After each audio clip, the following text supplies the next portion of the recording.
Bantuan Kementerian Sosial berupa beras untuk penerima manfaat program Keluarga Harapan tahap ketiga di Kabupaten Nagan Raya mulai disalurkan. Bantuan disalurkan ke ribuan penerima manfaat di kabupaten itu. Diharapkan bantuan dapat meringankan beban masyarakat yang saat ini terdampak pandemi COVID-19. Setelah sebelumnya bantuan sosial beras dari Kementerian Sosial tahap 1 dan 2 disalurkan pada September lalu, kini bantuan beras untuk tahap ketiga kembali disalurkan.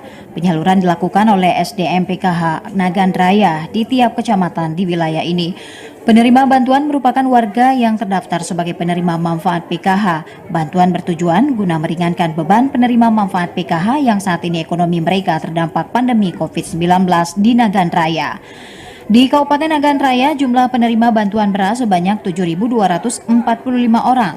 Koordinator PKH Wilayah Aceh 1 Mizar Lianda mengatakan penyaluran beras tahap ketiga telah dilakukan sejak beberapa hari lalu dan hari ini merupakan hari terakhir penyaluran.